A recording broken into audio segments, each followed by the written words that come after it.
What if the biggest secret isn't that aliens exist, but that we've been tricked into believing they're our friends? For decades, we've looked to the stars, dreaming of advanced civilizations, of wise space brothers who might one day descend to help us fix our messy world. It's a comforting thought, a hope that there's something bigger, smarter, and kinder out there. But what if that hope, that exact desire, is being used against us? What if the beings behind the UFO phenomenon aren't friendly visitors from another galaxy, but something far older, far darker, with a chillingly specific agenda?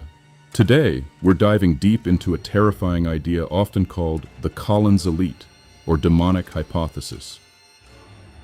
This isn't just about little green men. It's about a spiritual war we might already be losing, fought right under our noses, camouflaged by the very stories we want to believe. Think about it. If you were a truly evil, incredibly smart being, would you show up looking like a monster? Of course not. You'd put on the most convincing disguise possible. And what could be more convincing, more irresistible, than being the benevolent, super smart, slightly mysterious space brother we've all secretly wished for? This idea taps right into our deepest longings. We humans have a natural yearning to not be alone in the vast universe. We hope there are older, wiser folks out there who figured out things like peace, clean energy, and even how to live forever. The Space Brother story, peaceful, intelligent, way ahead of us technologically, hits all the right notes. It makes us want to believe so badly that our guard drops. We welcome them with open arms, metaphorically speaking, because who wouldn't want a cosmic helper? But this narrative suggests it's a trap, laid out with cunning patience. These entities aren't just showing up one day. Instead, they're supposedly engaged in a long, drawn-out game, slowly getting us used to them. It's like boiling a frog slowly. You don't notice the danger until it's too late. It starts with stage 1, distant lights and mysterious craft. For years, people have seen strange lights in the sky, weird objects zipping around that defy our physics. This creates mystery, a sense of wonder. It gets us talking, wondering, and most importantly, it normalizes the idea that they are out there. It paves the way for something more. Then comes stage 2, contact with chosen individuals. Suddenly, people start reporting direct contact. They get messages of peace, of saving the earth, of spiritual awakening. These sound great, right? They make the contactees feel special, enlightened, and they become enthusiastic messengers for the cause.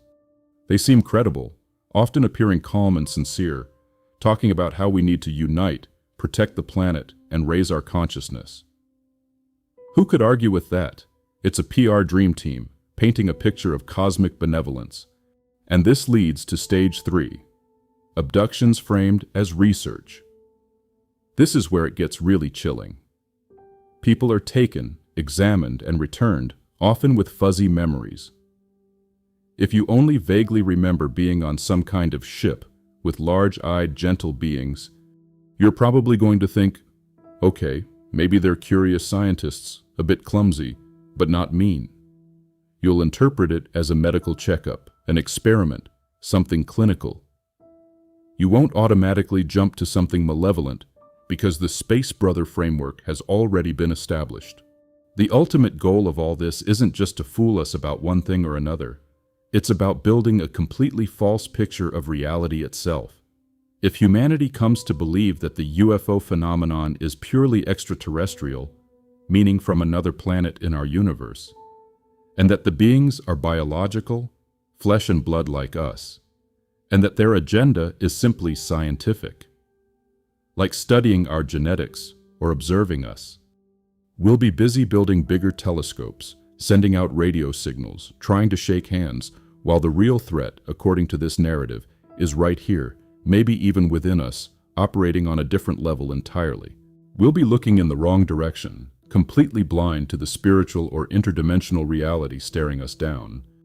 If these beings aren't here to lend a hand or study our frog DNA, then what in the world do they want? The Collins elite narrative suggests some truly terrifying possibilities, all centered on our inner world, our consciousness, or what some call the human soul. First up, imagine they're not interested in our gold, our water, or our advanced iPhones. What if they're interested in the energy we give off, specifically our emotions? This is where the idea of harvesting negative emotional energy comes in. This isn't just a spooky movie plot. It's a common theme in the demonic interpretation. A term you might hear is louche. This word, made popular by author Robert Monroe, who was famous for his work on out-of-body experiences, refers to an energy or a kind of substance that living things create, especially during really strong feelings. And guess what kind of feelings are apparently the most potent? Fear, pain, extreme sadness, anguish, and sheer terror. Now, picture this unsettling analogy. Humanity as a farm. Not a farm where crops grow, but a farm where we are the livestock. And these entities, they're the farmers. In this view, we're not being abducted for experiments in the way a scientist might study a mouse. We're being harvested. The traumatic abductions, the strange procedures, the implants, the lifelong fear and dread that many abductees report, these aren't side effects. They are the point. These experiences are designed to generate a huge outpouring of negative emotions. It's like they're tending their crop, waiting for us to ripen with enough terror and suffering. Then there's the even more chilling idea of spiritual corruption and soul theft. This is where the interpretation leans heavily into traditional religious ideas, like Christian demonology, though the Collins elite itself reportedly included people from various faiths. The ultimate prize, they say, isn't just our emotional energy, but our very soul. And here's the kicker. These entities can't just snatch your soul. They need you to give it away, or to make choices that spiritually damage you. The alien contact narrative, in this light, becomes the ultimate spiritual con. It pulls people away from traditional religious frameworks that might offer spiritual protection or guidance, and instead shoves them into a new, seemingly modern, scientific belief system. It looks progressive, open-minded, but it might leave your soul wide open, like an unguarded house. And what about the infamous alien hybridization program? You know, where abductees report being used to create half-human, half-alien babies. In this narrative, it's not a desperate attempt by a dying alien race to save their genetics. Oh no. It's reinterpreted as a way to recycle or even trap human souls into bodies that are completely under the control of these entities. Imagine a human body, but the spark inside, the consciousness, is either non-human or completely subservient. Empty vessels, or worse, vessels for non-human consciousness. That's a nightmare you can't wake up from. Another major goal is simply to keep us stuck, to prevent human spiritual awakening. These entities, if they exist, don't want us to evolve spiritually, to become more conscious, more compassionate, more powerful in a genuine, positive way. They want us trapped in a low materialistic state of mind. The whole UFO phenomenon, with its endless focus on crashed saucers, advanced technology, secret government files, and conspiracies, is a brilliant distraction. While we're all arguing about reverse engineering alien tech or demanding disclosure, we're not focusing on developing our own inner strength, our compassion, our spiritual potential. We're looking outside ourselves for answers, when the real work, the real growth needs to happen within. And those channeled messages you hear about, from galactic federations or ascended masters, messages like the law of one or thousands of others found in New Age circles, these are seen as incredibly clever disinformation. They contain just enough truth, just enough beauty, just enough hope to be completely seductive. They whisper sweet nothings about peace and ascension. But the end game, according to this theory, is to lead people down a path of passive acceptance, where we believe we create our own reality, to the point of ignoring actual dangers, or where moral relativism reigns supreme, ultimately steering us away from any real spiritual effort or growth that might make us a threat to them. It's like a spiritual lullaby meant to keep us asleep. So if all this is true, why? Why would these powerful interdimensional beings even care about our small planet, our fleeting emotions, our puny souls? This is where the narrative often grapples with a deeper, more unsettling why. One idea is cosmic parasitism. It's a simple, brutal concept. These entities are like parasites or predators on a cosmic scale. Humanity, we're just prey.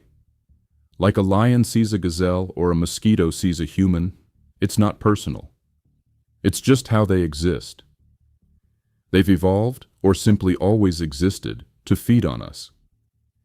It's their natural ecology, and we happen to be at the bottom of their food chain. Then there's spiritual warfare. This one hits closer to traditional religious beliefs, whether Gnostic, Christian, Islamic, or others. It says humanity is caught smack in the middle of an ancient, ongoing war, a war between forces of light, a true, benevolent creator, and forces of darkness. These entities are the bad guys, the archons, demons, or jinn of old stories. Our planet isn't just a place to live, it's a prison, or maybe a fiercely contested battleground for souls. Every choice we make, every belief we hold, contributes to one side or the other in this cosmic struggle. And finally, there's a more bleak, almost nihilistic view. Boredom or malice as a cosmic principle. Maybe these entities aren't evil in the way we understand human evil.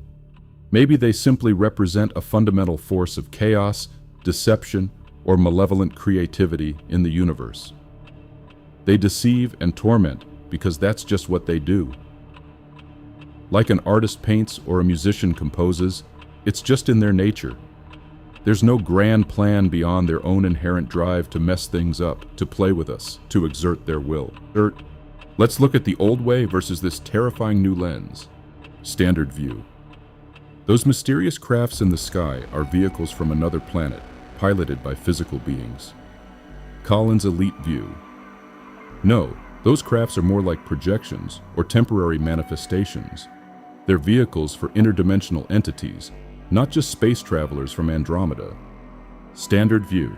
The beings are biological aliens, flesh and blood like us, just from somewhere else. Collins' elite view. Nope, these aren't biological beings in our sense. They're non-biological spiritual entities that can take on a physical form, perhaps like actors putting on a costume to appear human. Standard view. Abductions are for genetic study. Maybe they need to fix their dying race, or they're just curious scientists. Collins' elite view. Abductions are for something far more sinister, spiritual violation and the harvesting of our emotional energy. They're not doing research, they're farming us. Standard view. Messages of peace, environmentalism, and ascension given by these beings are genuine, a sign of higher wisdom. Collins' elite view. Those messages are sophisticated deceptions, designed to trap our souls, to lead us away from true spiritual protection, to keep us docile and distracted.